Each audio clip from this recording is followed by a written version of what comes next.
que trata sobre la deducción por doble imposición, ¿no? Y un mecanismo que tiene especial interés a la luz de las últimas modificaciones introducidas también en cuanto al régimen de exención del artículo 21 de la Ley del Impuesto sobre Sociedades. Pues, bueno, antes de entrar en materia, es importante refrescar brevemente cuál era la situación antes de la entrada en vigor de la actual Ley del Impuesto sobre Sociedades, la Ley 27/2014, y cómo estaba regulado, ¿no?, el mecanismo de corrección de doble imposición con el Real Decreto Legislativo 4/2004, ¿no?, el TRLIS. Entonces, como recordaréis, hasta diciembre del 2014, el TRLIS lo que regulaba era un régimen de deducción por doble imposición. De forma que lo que había era, en el cálculo del impuesto, se integraba pues la plusvalía, el dividendo, lo que fuese, se tributaba al tipo nominal en aquel momento, el 30%, y posteriormente la norma nos concedía una deducción respecto a aquellas rentas que ya hubiesen tributado previamente, ¿no? Que con carácter general correspondía con las reservas expresas de la compañía, ¿no? Cuando en los fondos propios teníamos reservas por beneficios que ya habían tributado en ejercicios anteriores, la norma nos concedía una deducción por doble imposición para rebajar la factura fiscal, ¿no? De forma que no se produjese esa situación de doble imposición. ¿Qué pasaba en el caso de transmisión de participaciones? Que el transmitente integraba la plusvalía por la diferencia entre el valor de venta y el precio de adquisición que había satisfecho por esa participación y tenía derecho a una deducción, de nuevo, por las reservas expresas que había generado la compañía, en tanto en cuanto la sociedad ya había tributado por esos beneficios en los ejercicios en que los generó. No obstante, si había alguna diferencia entre el valor de venta y las reservas expresas, ya fuese por un fondo de comercio o plusvalías tácitas que no se habían materializado, ahí el vendedor debía tributar, ya fuese en sede del impuesto sobre sociedades o en sede del impuesto sobre la renta de las personas físicas, sin posibilidad de deducción alguna. ¿Por qué? Porque, pues como es obvio, no se había producido una doble imposición respecto a esa renta en concreto. En su lugar, con la entrada en vigor de la Ley 27/2014, desaparece este régimen de doble imposición y se instaura un régimen de exención. Un régimen de exención que opera no solo sobre los dividendos, sino que también opera respecto las plusvalías, incluidas las tácitas. Es decir, que cumplidos los requisitos para poder acceder a este régimen, básicamente una participación superior al 5%, un mantenimiento al menos de un año de forma interrumpida y, en el caso de entidades no residentes que estén sujetas a un impuesto análogo al impuesto sobre sociedades con un tipo del 10% como mínimo, en esos casos podemos aplicar este régimen. En el caso de transmisión de participaciones, si nosotros vendemos esta participación cumpliendo los anteriores requisitos, con independencia de que existan el precio de venta se corresponda con las reservas expresas de la compañía o no, toda esa plusvalía quedaba exenta, ¿no? Este es el nuevo régimen, que ahora la exención se ha visto limitada al 95%, ¿no? Con la modificación introducida con efectos este 2021. Bueno, precisamente por este matiz respecto a las plusvalías tácitas, con la anterior normativa, ese fondo de comercio financiero por el que el vendedor sí tributaba efectivamente, podía ser luego amortizado por el adquirente. Con la nueva ley 27/2014, lo que ha ocurrido es que como el vendedor no tributa por esa plusvalía tácita, el adquirente no tiene derecho a amortizar ese fondo de comercio financiero. Esto es, de una forma muy, muy resumida, las principales diferencias entre el escenario que teníamos hasta 2014 y el escenario existente desde la entrada en vigor de la actual ley del impuesto sobre sociedades. En este contexto es donde ha adquirido una especial relevancia la disposición transitoria 23 de la Ley del Impuesto sobre Sociedades. Esta disposición transitoria lo que permite es generar un crédito fiscal respecto a dividendos obtenidos a partir del año 2015 de entidades participadas cuando esas entidades hubiesen sido adquiridas en un ejercicio anterior, de forma que el vendedor hubiese tributado en la venta. Es decir, y esto lo veremos mejor en este ejemplo y ahora vuelvo a la diapositiva anterior. Tenemos un escenario en el que una sociedad con un capital de 1.000 y unas reservas de 5.000, es decir, unos fondos propios de 6.000, se vende por 10.000 euros, es decir, asumiendo unas plusvalías tácitas a un fondo de comercio de 4.000 euros en este ejemplo. ¿Qué ocurre cuando se distribuyen esas reservas? Esto es lo que nos regula esta disposición transitoria, teniendo en cuenta que en este escenario el vendedor habrá tributado con el antiguo régimen hasta 2014 por la diferencia entre 10.000, que era el precio de venta, y los 1.000, que era su coste de adquisición, y los 5.000 a los que tuvo derecho por deducción por doble imposición, ¿no? Aquí tenemos unos 4.000 de diferencia que han tributado efectivamente en sede del vendedor y que esta transitoria nos regula cuál es su tratamiento en sede del adquirente. ¿Qué es lo que nos dice la norma, esta disposición transitoria?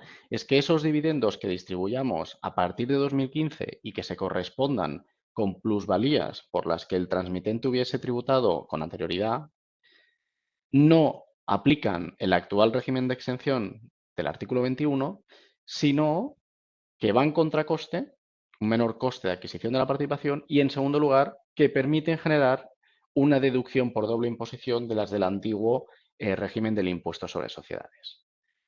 Como podéis ver, el beneficio fiscal es básicamente doble.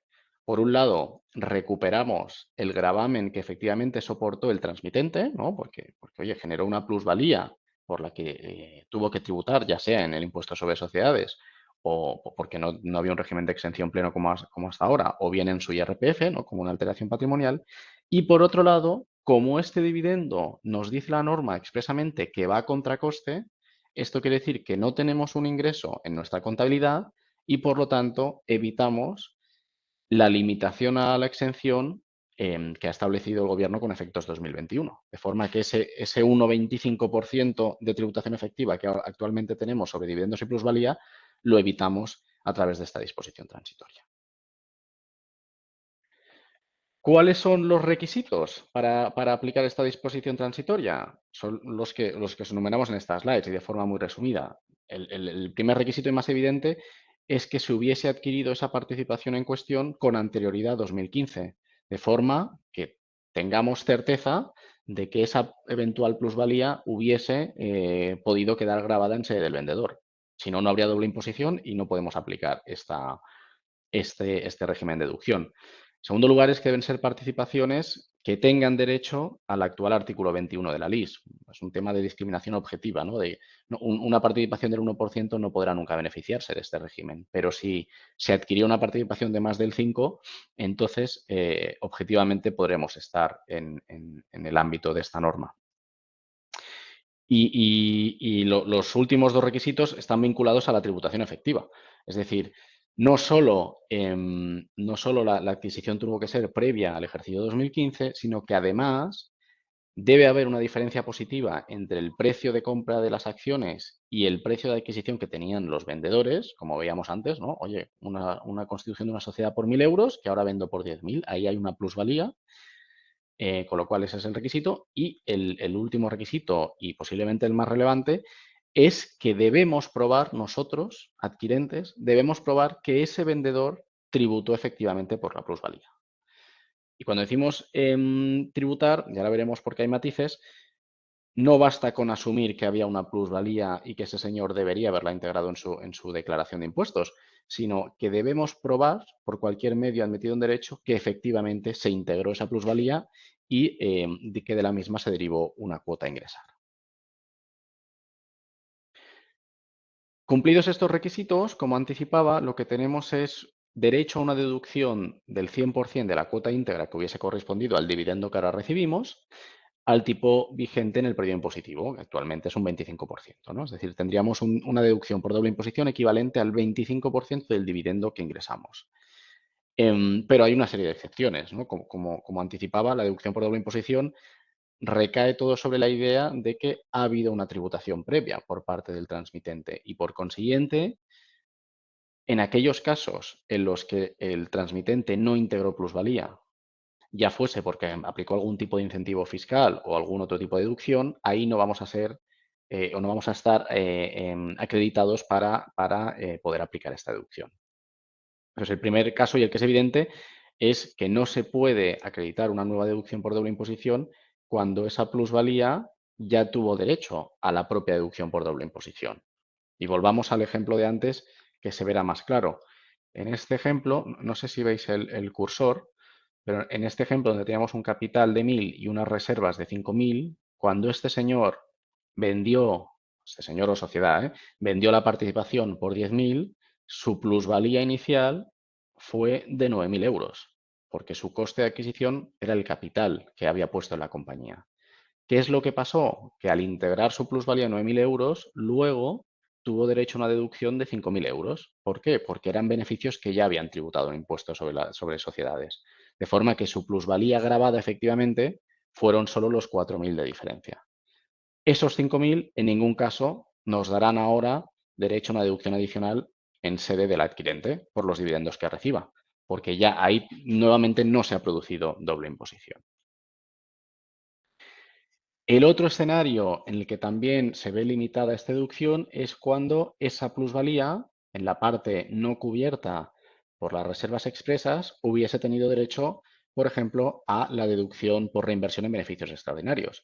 Un tipo de deducción que ya desapareció con la actual normativa del IS, pero que estuvo en vigor con el TRELIS y que permitía reducir la tributación efectiva sobre plusvalías sujetas al cumplimiento de una serie de requisitos, que básicamente eran reinvertir el importe recibido por la venta en otros activos afectos, ¿no? Ya fuesen participaciones cualificadas u otros activos afectos a la actividad económica.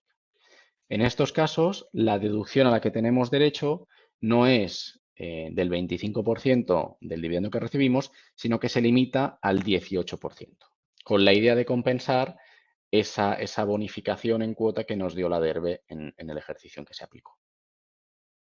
Y por último, en el caso de que el transmitente fuese una persona física, el dividendo que ahora recibimos no tiene derecho a una deducción del 25%, por cuanto ello podría generar también distorsiones en cuanto a una auténtica doble imposición. Y en este caso lo que nos dice la norma es que tenemos que determinar cuál fue el tipo efectivo por el que esa persona física tributó en su base del ahorro.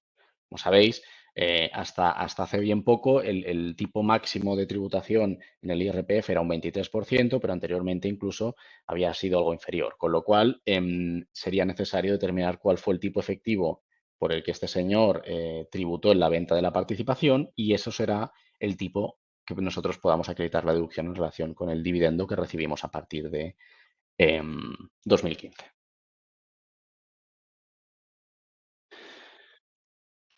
Dicho esto, lo cierto es que la disposición transitoria 23 es una disposición muy reciente. Como digo, entró en vigor con la ley del impuesto sobre sociedades a partir de 2015 y su aplicación ha devenido especialmente relevante ahora y existen muchas dudas todavía a día de hoy en cuanto a su aplicación. La primera duda, por su evidencia, es en qué momento tenemos que generar el crédito, ¿no? Y aquí lo cierto es que hay diversas interpretaciones. Una primera interpretación es entender que aplica una suerte de criterio FIFO y que desde el momento en que yo adquirí esa participación y ese señor tuvo que tributar en su IRPF o esa sociedad transmitente en su impuesto sobre sociedades, que cada euro que se reparta de dividendos con posterioridad sea imputable a esa plusvalía por la que tributó el vendedor, ¿no? Esto es una interpretación. Y esta interpretación que aunque puede tener sentido, tiene un problema práctico. Y es que si esta sociedad se transmitió, me lo invento, en 2013 y distribuyó dividendos en 2014 y en 2015, puede ser que todo el dividendo con derecho a la transitoria actual de la ley del impuesto a sociedades ya se hubiese entendido repartido con anterioridad, ¿no? Bueno, es una posible interpretación. Otra interpretación sería entender que este crédito no nace hasta el momento en que somos capaces de probar la tributación del vendedor, por cuanto recordemos que este es un requisito clave. Si a mí el vendedor no me ha acreditado que ha tributado por esa plusvalía, podríamos llegar a defender que yo no he recibido ningún dividendo asociado a la citada plusvalía y que ese derecho nace en el momento en que yo consigo esa prueba. ¿Cuál puede ser esa prueba? Esa prueba puede ser, por ejemplo, un certificado del vendedor estableciendo que ha integrado en su base imponible este importe y consecuencia de ello, pues ha tributado tanto otro, ¿no? Esta es otra interpretación posible. Una tercera interpretación es quizá la más generosa para el contribuyente, que es hablar de una aplicación flexible, ¿no? De que sea el contribuyente el que, una vez tenga la prueba de la tributación, evidentemente, determine si aplica esta disposición transitoria respecto a los dividendos que percibe o aplica 21, según sus intereses, ¿no? Lo cierto es que la Dirección General de Tributos ha emitido algunas consultas en cuanto a la aplicación de esta disposición transitoria. Hay que decir que ninguna de ellas es especialmente clara y respecto al momento de la generación del crédito, la Dirección General de Tributos tampoco se ha pronunciado de una forma clara y precisa sobre cuál es el criterio. Sí que ha dicho que el derecho a practicar reducción nace cuando se percibe el dividendo, pero siempre sometido al requisito de prueba de la tributación. Bueno, está la duda si la Administración tributaria va a seguir con una interpretación FIFO por ser la más, a priori, la más favorable para la Administración.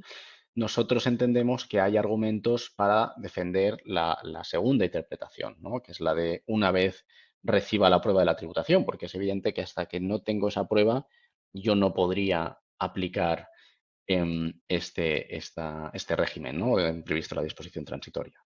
Esto nos lleva a una segunda derivada, que es, en el momento que obtengo la prueba de la tributación, ¿puedo acreditar la deducción a futuro?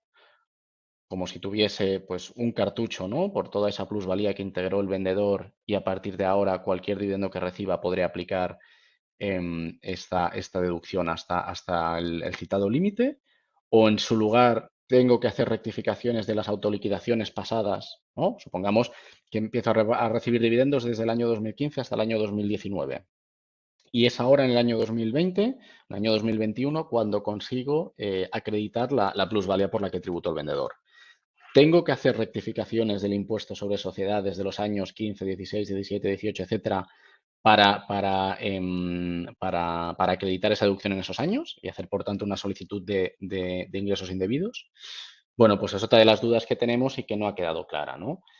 Es cierto que técnicamente parecería la opción más acorde con la Ley General Tributaria, pero también es cierto que en otro tipo de deducciones, como por ejemplo las deducciones de I+D o de innovación tecnológica, la Dirección General de Tributos ha admitido la posibilidad de acreditarlas en un ejercicio posterior sin tener que interrumpir la prescripción de esos ejercicios, ¿no? Bueno, son cuestiones que están abiertas a día de hoy, de las que no hay pronunciamientos claros y de los que, bueno, nosotros tenemos una particular opinión y creemos que hay espacio, ¿no? Para intentar conseguir la posición más favorable del contribuyente. En todo caso, bueno, lo más relevante es identificar si hay operaciones de este tipo acaecidas antes del ejercicio 2015 y susceptibles de aplicar este régimen de deducción para, pues en su caso, analizar cuál es la mejor vía de proceder, ¿no? En todo caso, como podéis intuir, las dudas no afectan únicamente al momento de generación del crédito, sino que también existen dudas que van surgiendo sobre la marcha cuando uno analiza esta deducción algo parca en cuanto a su redacción, que es, por ejemplo, cómo imputamos la deducción, ¿no? En el caso de que la plusvalía no hubiese tributado íntegramente, que suele ser lo habitual, de hecho, ¿no? En el ejemplo que veíamos, si el vendedor tenía derecho a una deducción por doble imposición por las reservas expresas y además aplicó DERBE, tributando, supongamos, íntegramente por solo una parte del beneficio, cuando reparta dividendos, ¿qué tenemos que entender? Que primero se reparten los dividendos que tributaron, tenemos que utilizar un criterio proporcional. Bueno, las preguntas son muchas, no son fáciles, pero sin duda es una disposición transitoria que, insisto, pasó algo desapercibida con la entrada en vigor de la LIS, pero que las ventajas que ofrece de poder acceder a ella pues son significativas, ¿no? Cuando recibamos dividendos de filiales. Y esto es lo que teníamos preparado.